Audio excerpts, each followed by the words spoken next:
दोस्तों, आज हम बात करेंगे एक ऐसी प्रॉब्लम की जो कोरोना की महामारी से भी बढ़कर है।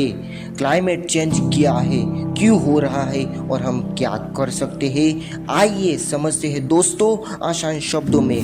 साथियों, मौसम के पैटर्न पे लंबे समय तक बदलाव आना। पहले जो टेम्परेचर नॉर्मल था अब वो बढ़ने लगा है। गर्मी बढ़ रही है, ग्लेशियर्स पिघल रहे हैं दोस्तों, बारिश का पैटर्न बदल रहा है। आप कहेंगे दोस्तों क्लाइमेट में होने वाले चेंजेस ज्वालामुखी विस्फोट से होंगे, पृथ्वी की कक्षा में हो रहे परिवर्तन से होंगे, परंतु ऐसा नहीं है साथियों। आज का क्लाइमेट चेंज हमारी बेरहमी लापरवाही वाली ह्यूमन एक्टिविटी के वजह से है। दोस्तों, औद्योगिक क्रांति होने से पहले से लेकर आज तक में तापमान 1.2 डिग्री सेल्सियस बढ़ चुका है। साथियों, अब आप कहेंगे कि 1.2 डिग्री सेल्सियस तो बढ़ा है, इससे क्या होगा? तो साथियों, मैं इतना ही कहूँगा कि आपके इस विशाल शरीर में से सिर्फ एक छोटी सी 2 आँख निकाल दो तो क्या होगा? दोस्तों, 1.2 डिग्री सेल्सियस टेम्परेचर बढ़ने से हिमालय, आर्कटिक और एंटार्क्टिका की बर्फ तेजी से पिघल रही है, जिससे समुद्र लेवल बढ़ रहा है। उससे बारिश के पैटर्न में भी बदलाव आ चुका है, कहीं ज़्यादा बारिश तो कहीं सूखापन। उससे समुद्र में भी गर्म हो चुके हैं, जिससे तूफान सुनामी आ रहे हैं। और हाँ दोस्तों, आपको जून 2023 में आया हुआ बाइपरजॉय तूफान तो याद ही होगा। साथियों, वर्ल्ड हेल्थ ऑर्गेनाइजेशन के मुताबिक कोयला और तेल को जलाने से सबसे ज़्यादा एयर पोल्यूशन होते हैं। और हाँ, यंग जनरेशन से मैं कहना चाहूँगा कि ये एयर पोल्यूशन होने देना, क्योंकि आप कभी बूढ़े नहीं होंगे। बूढ़े होने से पहले ही श्वास की बीमारियाँ, स्ट्रोक और हार्ट अटैक से मर जाओगे। दोस्तों, हर साल एयर पोल्यूशन से मरने वालों की जनसंख्या 70 लाख हो चुकी है। UNEP एमिशन ग्रुप रिपोर्ट 2024 के मुताबिक G20 सबसे बड़ी अर्थव्यवस्था का समूह है। वही 20 कंट्रीज के टोटल ग्रीन हाउस गैसेस का 75% एमिशन के जिम्मेदार है। और हाँ दोस्तों, हमारा ये इतना महान देश भी उसमें शामिल है।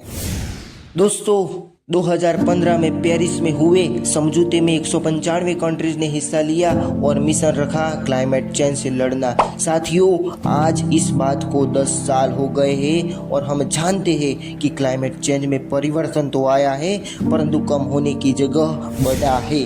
वैसे में कुछ बिजनेसमैन हैं जो क्लाइमेट चेंज को रोकने के लिए कुछ कदम उठाए हैं, जैसे कि एलन मस्क की कंपनी से बनी हुई इलेक्ट्रिक कार, बिल गेट्स की संस्था ब्रेक थ्रू एनर्जी के जरिए क्लाइमेट चेंज को लड़ने नई टेक्नोलॉजी को विकसित करना।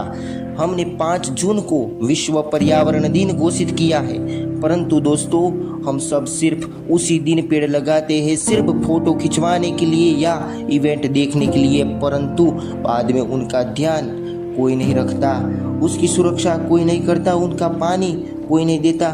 उसी वजह से 1000 पेड़ लगाए तो सिर्फ उसमें से 10 ही बचते हैं। और दोस्तों, आपको बताऊं तो 1/3 ग्रीन हाउस गैसेस का एमिशन हमारे अनोखे स्वाद की वजह से है, जैसे कि नॉन वेजिटेबल और डेयरी से जुड़े कुछ आइटम्स, क्योंकि मीट के लिए जिन जानवरों को पालो वो मीथेन निकालते हैं और मीथेन ग्रीन हाउस गैसेस के लिए सबसे ज़्यादा जिम्मेदार गैस है।